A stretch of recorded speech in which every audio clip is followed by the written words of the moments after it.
everybody. We are getting into another video today. And today we're going to talk about major red flags for relationships. We're going to try to keep this as concise as possible. We're going to try to try to hit these. I think we got it's 7. It's not an ordered list. But we're going to try to hit these and get these Quickly go through them. Not take too much time on each one, except for maybe the first one and the last one. Although they are all important. Yes. So, but let's get into it. All right. So the first one is communication problems.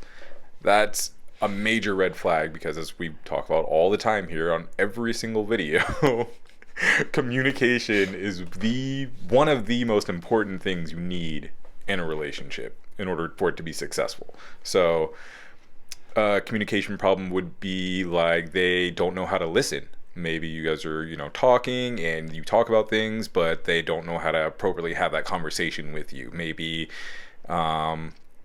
communication problems could be them not actually giving your opinions worth. Say you're I want to go here for a date or something, and they're just nah, we're just going to do what I want to do. That's also a negative thing, and there's a plethora of others we could get into, but to keep it short and concise, yes, communication problems, bad. Yeah, I mean, the biggest thing that you want to make sure that you're doing is talking. Right. Generally, talk to the person that you're dating. Please. Yeah. Don't hide how you're actually feeling, right. when you need to. Maybe you need to take a little bit of time just to calm down if you've had a fight, yeah, or if you've just had something emotional that happened. But generally you need to tell it like it is. And as a great writer once said, have the damn fight. If you don't have the fight now, then it culminates into a bunch of other stuff. For sure. Especially down the line if you just keep it hidden. And you can have constructive fights too. Fights don't have to be this whole just most fights negative. Should be constructive. They should be, but that's something people have to practice as well. Maybe we'll talk about that another time. I mean, you don't have to practice it, but you should just. It could take practice. Some people have a hard time controlling their emotions. Yeah, I get that. It's just I don't think it's something that you actually practice. I just think it's something that you learn. Yeah. Heated discussions, not fights. Fair enough. I mean, we're not going to throw fists. Heated discussions are fights. That's what it is. But anyways, that actually brings us right into another one, which is abuse is a red flag. Oh. Yes, this list isn't ordered, so I get right into it. Okay, cool. If your person is hitting you, or verbally abusing you, yes, telling you that you aren't anything. I'm trying to keep it clean. Aren't anything, will never be worth anything. Especially if they're saying you'll never be nothing without them. Leave. Yeah. Leave. Not good. Run. Get out. Go as fast as you can. Go.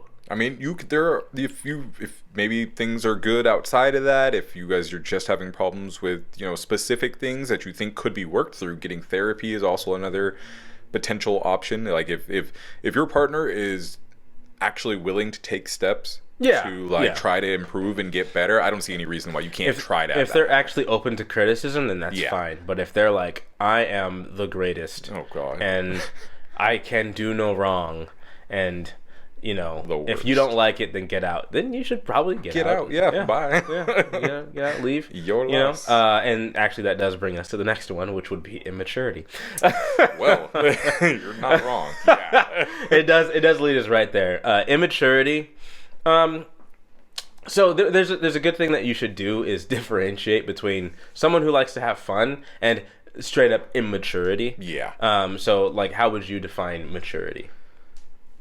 There's a lot of different ways to define maturity, in a general sense. But I'm thinking for specifically in relation to relationships and stuff like that, I think maturity would be, first off, emotional maturity. So somebody who has, hopefully gone through and seen some things so they know and understand how to handle themselves, as a person. They need to be, mature enough to, not be abusive, both either verbally or, you know, physically, just because they're mad about something. They shouldn't be toddlers. They should act as adults, right? You should be able to have conversations with them, you know. Another form of maturity could be, you know, financial maturity. Like maybe they know how to like handle and use their money correctly and stuff like that. Because if you're somebody who is good and who's well off, you know, with, you know, your money and you know how to handle yourself, you don't want to bring somebody into your relationship that's going to screw you over by, you know, bringing in tons of debt and messing it all up that way. You know what I mean? Anybody in the comments that says the number one cause of divorce is getting married that's the most ridiculous argument ever. You know, a ton of people say that. So many people are like, the number one cause of divorce is getting married. I'm like, that's such a terrible argument. Yeah. The number one cause of getting divorced is money and sex. Yep. And so and really those things come down to communication. Yep. If you're not communicating, then you're gonna not have a good time in your relationship. Okay. In case we didn't say it enough, like, communication's important. Yeah, exactly. I guess abuse did also kind of touch on this, which would be narcissism. Narcissism is pretty bad. I want to say, like, most humans do have some sort of narcissistic tendencies, but they're not nearly as bad as someone that you would define as a narcissist.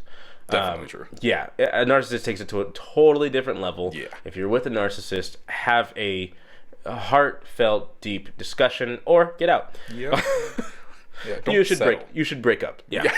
Like, you don't have to, any of these situations and these people that you're with, you know, if they have these issues, if you don't really aren't that committed where you really want to figure out, if you're in the talking phase, you should probably just bounce out. Just save yourself. Doesn't matter how attractive they are.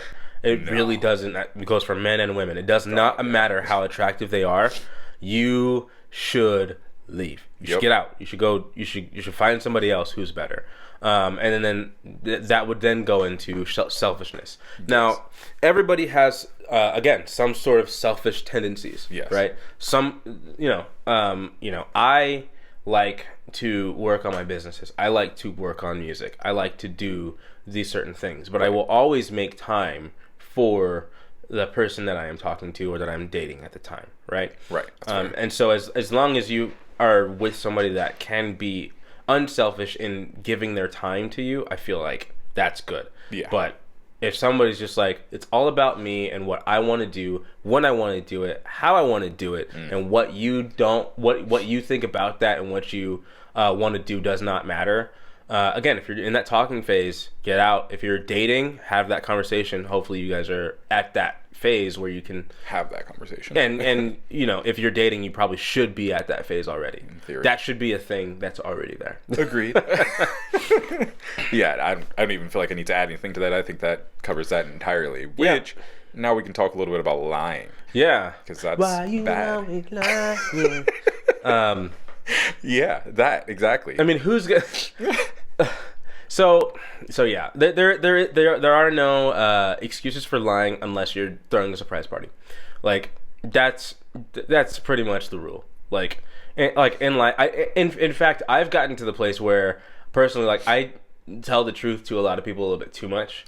Well, like open. Yeah. Like I'll be like, oh well, no, this is like what I think, and I'll take people literally sometimes, and like they'll be like, I can't give an example right now off the top of my head, but like, they'll say something and I'll take it very literally, just in case that, or maybe I'll take them a little bit more serious, and like actually explain like my thing, like, no, actually I didn't mean that. I mean this one. Like I know. I'm like, okay, cool. I'm just making sure that you know. Like I'm not that way at all. Whatever. And yes, our producer just said, "Oh, I'm not on the right channel."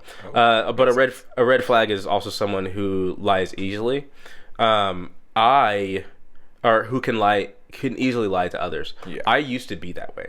I was that way from, I want to say, like 11 or 12 until maybe like 18 or 19, and then I went through like a whole like, why am I lying? Why am I doing X, Y, and Z? And then I had to learn to not do that and just tell the truth in a lot of different segments. And then I started reading a couple books, and then they were like, never lie even if it hurts and all that stuff. So like, yeah, I personally think lies can be good in some situations. Give me a situation. okay, like if I'm getting robbed and somebody's like, yo, how much money you have on you, I'm not going to tell them how much money I have on me. Like, I'm going to lie about it. I'm going to like, tell them how much money I have. Why? Because I don't ever carry cash.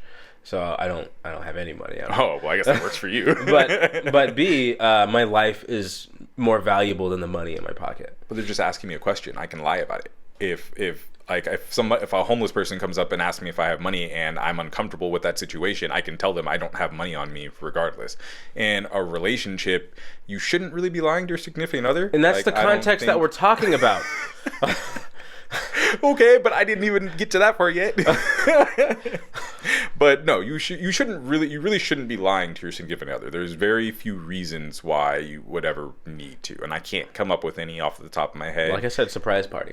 If you're a surprise party, gonna propose, gonna do anything where you have to obfuscate what you're about to do or right. what you're planning to do. Right. That's good.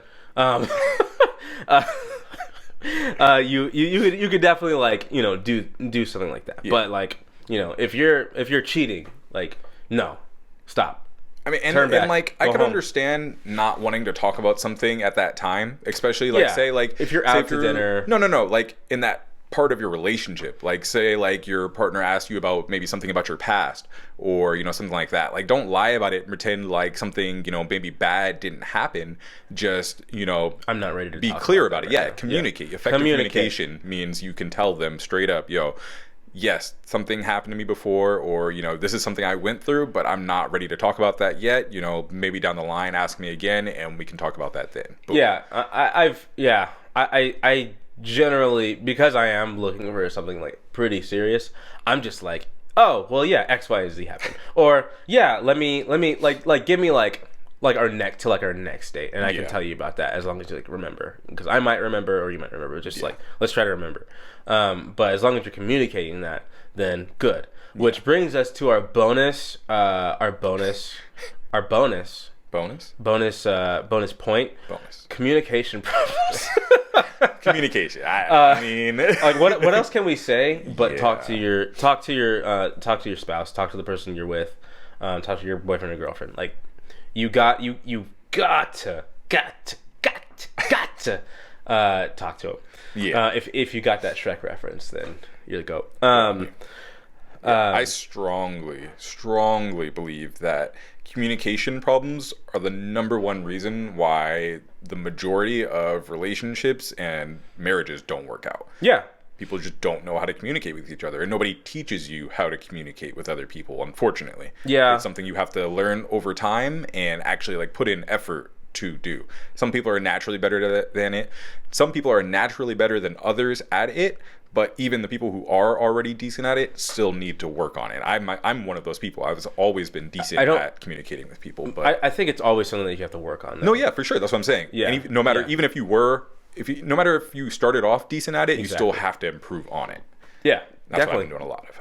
Yeah, so that's our bonus thing. Just talk to your person, communicate, make sure you don't have those communication problems. Yeah. And if the communication problems persist, like they continue to lie, it's definitely a red flag. We can put like a red flag meme or something like that up there. Maybe, I don't know if I can edit that in there, but yeah, those are some major red flags that you can see in relationships. Thanks for watching. My name is Shawn, CEO of Steady. I'm Cliffy B, CMO Steady. And hope you guys have a great rest of your day. Enjoy. Do your thing, and peace. Communicate.